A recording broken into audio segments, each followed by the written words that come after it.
Assalamualaikum warahmatullahi wabarakatuh. Perkenalkan, kami dari kelompok 1 dengan pembahasan karakteristik permasalahan bimbingan konseling anak usia dini. Sebelum itu, kami akan mengenalkan pemateri kami. Yang pertama, Siti Maisarah dengan NIM 19020931. Yang kedua, Desi Putri Asnima dengan NIM 19021113. Dan yang terakhir itu Dinika Bancin dengan NIM 1902-145. Permasalahan bimbingan konseling anak usia dini. Pertama, saya akan menjelaskan terlebih dahulu apa itu karakteristik.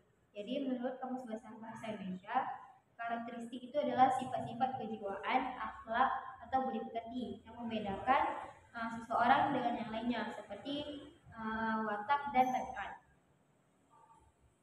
Selanjutnya, saya akan menjelaskan beberapa permasalahan perkembangan anak usia dini. Yang pertama yaitu ada yang namanya aspek perkembangan fisik motorik. Aspek perkembangan fisik motorik ini yaitu perkembangan yang cukup signifikan dalam kehidupan anak usia dini.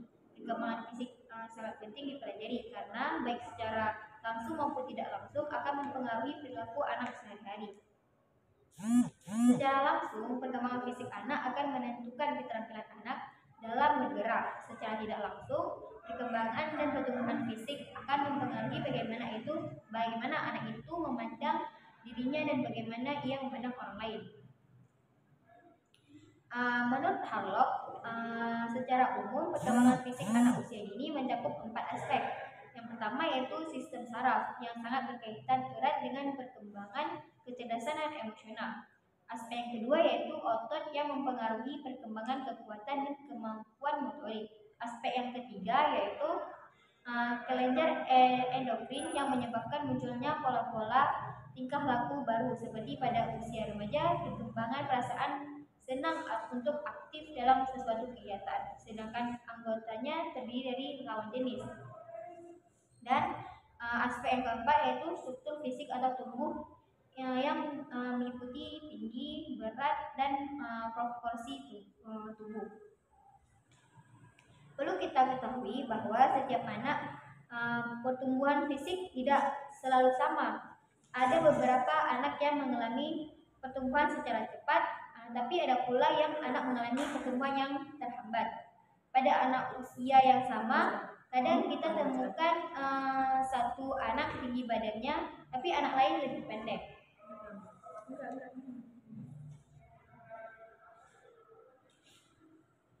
Selanjutnya, saya akan menjelaskan beberapa hambatan pada anak usia dini yang berkaitan dengan fisik. Yang pertama yaitu gangguan panca indera. Gangguan fungsi panca indera yang banyak menimbulkan masalah pada anak adalah gangguan indera penglihatan dan pendengaran.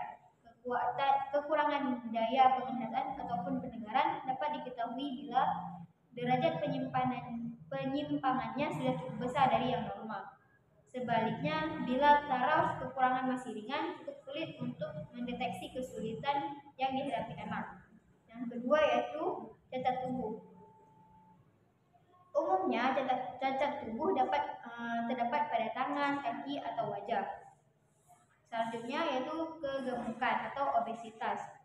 Kegemukan selalu dianggap bahaya pada tingkat usia manapun karena akan membahayakan kesehatan. Yang keempat yaitu gangguan peniruan. Gejala yang tampak pada gangguan stereotip ini adalah gerakan motorik kasar yang tidak wajar. Gerakan yang disebabkan karena kebiasaan tetapi mempunyai akibat yang tidak baik dan sering kali berkepanjangan.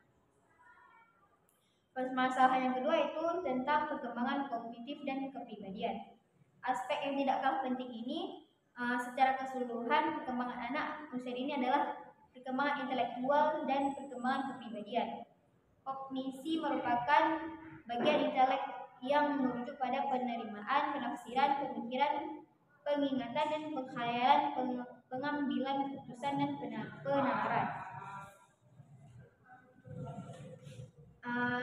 Perkembangan kognitif menyangkut perkembangan berpikir dan bagaimana kegiatan berpikir itu bekerja dalam kehidupannya.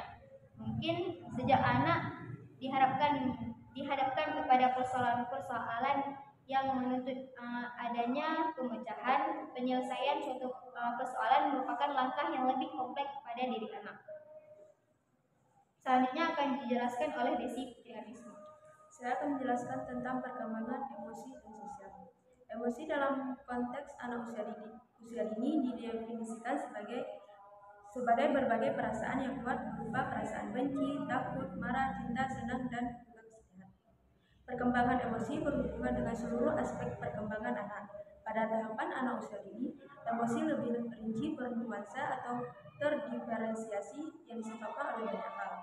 Hal-hal yang dimaksud antara lain: 1. Kesadaran kognitif yang telah meningkat pada anak usia dini yang memungkinkan pemahaman terhadap lingkungan menjadi berbeda dari tahapan sebelumnya.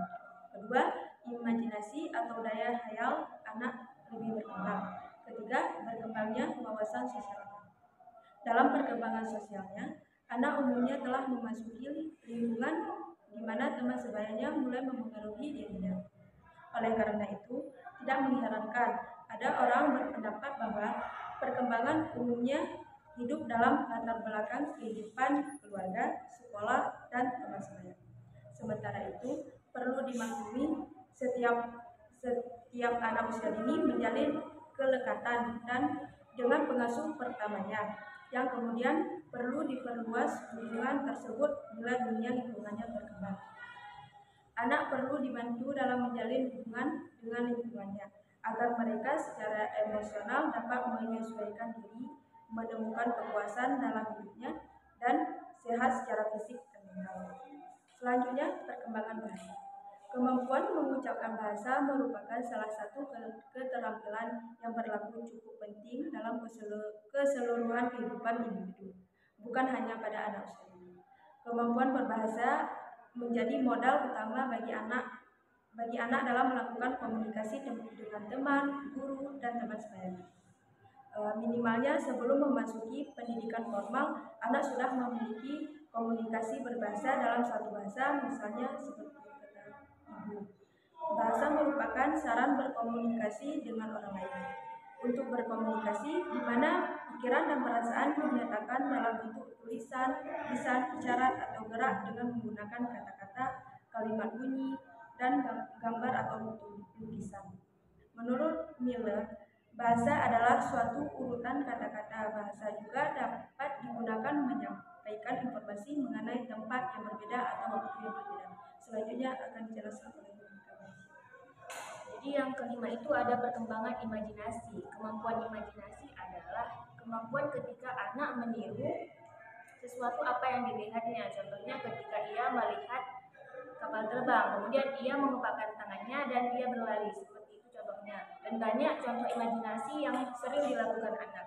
Dapatlah dikatakan salah satu alat dasar agar anak dapat berekreasi adalah berimajinasi, yaitu kemampuan melihat gambaran dalam pikiran kita. Kemampuan ini berfungsi untuk memunculkan kembali ingatan di masa lalu sebagai kemungkinan terjadi di masa sekarang ataupun di masa yang akan datang.